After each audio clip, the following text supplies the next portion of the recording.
प्रभु भल कीन मोहि सिख दीनी, मर्यादा पुनि तुम्हरी कीनी। ढोल गंवार शूद्र पशु नारी, सकल ताड़ना के अधिकारी। रामचरितमानस के सुंदर कांड में आने वाले 58वें दोहे का ये तीसरा चौपाई है।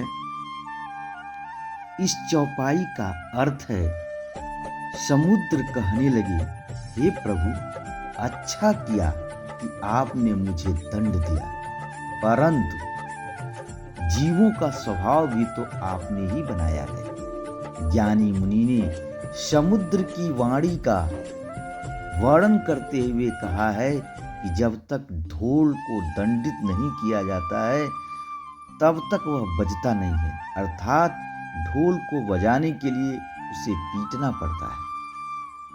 गंवार लोगों को भी अंकुश लगाकर रखा जाता है, अन्यथा वे लोग मूर्खता करने लगते हैं।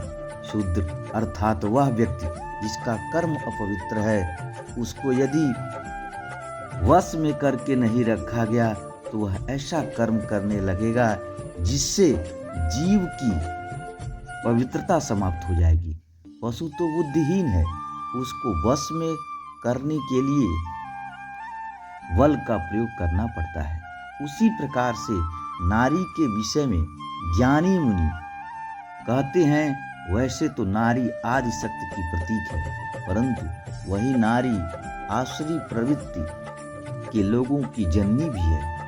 इस ब्रह्मांड में जहाँ पर सभी दैवी शक्तियाँ नारी द्वारा ही पैदा की गई हैं, वहीं पर दानवीय प्रवृत्ति भी नारी द्वारा ही उत्पन्न हुई है।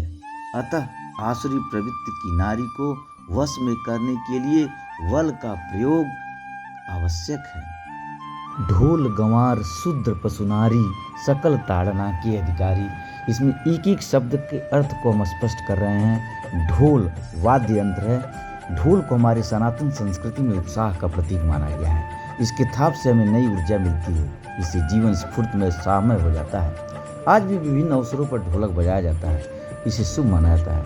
और यहाँ तारण देना यानी ढोल पर थाप देना कहा गया है। दूसरा शब्द है गंवार अर्थात मूर्ख। गांव के लोग छल प्रपंच से दूर अत्यंत सरल स्वभाव के होते हैं।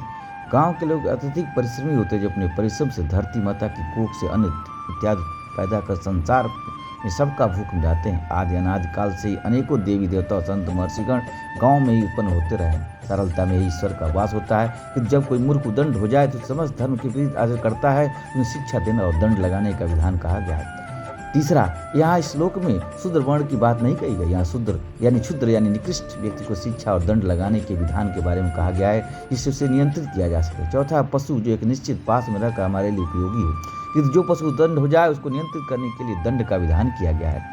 पांचवा है नारी, जगत जननी, आदि शक्ति, मातृ शक्ति, कि जो स्वेच्छाचारी व्यभिचारी और जिसका आचरण धर्म के विरुद्ध हो उसको नियंत्रित करने के लिए दंड का विधान किया गया है। अन्यथा नारी को बिना बात के दंड लगाने वाले 15 जन्मों तक नपुंसक की योनि को प्राप्त होते हैं।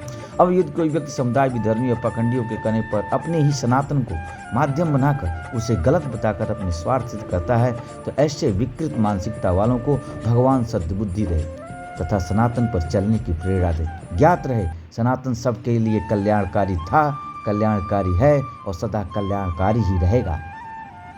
सनातन सरल है, इसे सरलता से समझे, कुतर्क पर न चलें।